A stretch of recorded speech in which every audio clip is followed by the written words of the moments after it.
Frenchman Butte Museum was founded in 1979, and it started with our CN building. When they took the railroad out, then we had this CN building standing here. Nothing else around it, just this. Now, what was the CN going to do with this building, right? So we had a fantastic group of people that lived in Frenchman Butte. So they bought it.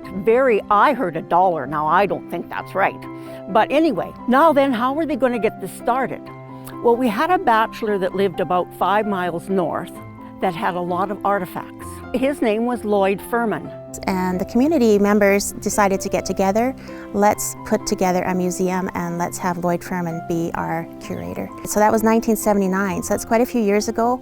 Started with one building. We've now evolved into a street full of amazing buildings, amazing artifacts. We're considered one of the best small town museums in Saskatchewan. We hear that from the people after they've toured, so it's wonderful. We have about 7 buildings that are toured. We have the CN building, which is our original building. We have a Lear house, it's the family name, the Lear house, and it is a home, a one-room home. They all lived in one room, and the home is built with upright logs. We have a blacksmith shop, which is a log building. We have the Big Hill School, which is an original school that a lot of our residents around here went to school. There we have a replica of the Buckta's store, which is an original store. There's a nephew, his dad and his uncle were the Bucktas, and they ran that store for many years. And the Lloyd Furman building is where we had to move after the CN building got too full.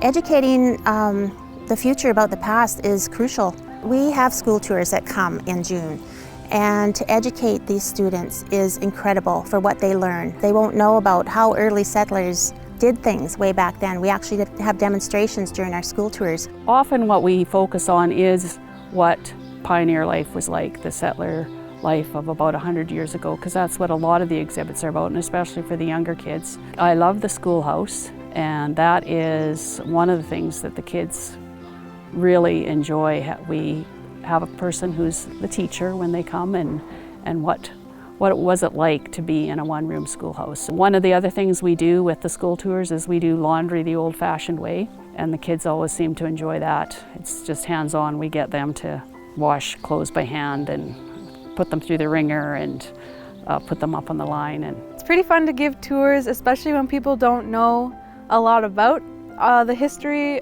of Frenchman Butte or just artifacts in general. But it's also really fun to show people who do know the history, because you learn even more from them than what you already know. 70% of what I give on tours is stuff that people have just told me throughout the years. So every year we have the annual Frenchman Butte Museum Festival. This year it's our 34th year. It is like a homecoming. It's a family reunion for many. It's a day that Frenchman Butte just comes to life that day, and it takes over 110 volunteers to make the day happen. It's our biggest day here. There'll be 600 people around this grounds that day. We kick off the morning with a great gospel service, lots of singing, a little bit of the word of the Lord, and throughout the day just keep presenting more amazing music. And so it's just a great way to kick off the morning. A lot of people choose to come down here a day early, camp out in the RV park. The roast beef supper at 5, and it's just an amazing day. We have demonstrations, people can tour the museum, and it's a really great family outing. When they leave, you don't know they've been here. There's no garbage, there's nothing. It's wonderful.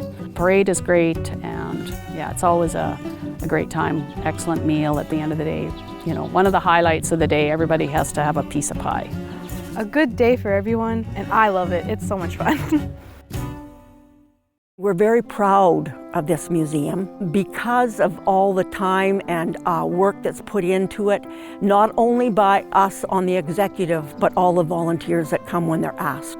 I think something that makes it special is like how much time and effort people who don't have to be here are here. Like the volunteers, how much effort they put into everything just because they want to. They want their history to be shown. Something a lot of people say is like little place, big history, because like we have a massive museum and yeah, nobody knows about it, and I just think it's so awesome how well kept and how alive it is still, even though we're kind of in the middle of nowhere. It's not only the museum, but it's the community. They all know us. If you need any volunteers or you need anything specially done, it's never a problem to go and get volunteers. I love coming out here because it's so beautiful. The flowers, the grounds, it's just always so peaceful and lovely whenever I come out here. Everybody's welcome to check out our new website. It's FrenchmanButteMuseum.ca. There you'll find anything you need to know about the museum. You can even book your spot at the Heritage RV Park. And I'd also like to welcome you to join and follow our Facebook page, which is Frenchman Butte Museum. We share a lot of things there. Not too much, we don't want to give away all that we have here. We give you sneak peeks, and we have some great people that visit, and they're happy to give us a testimonial too. So you'll see that on our Facebook page. So do like, do share. If you have program ideas you'd like to see on maxTV Local, let us know at SaskTel.com/local.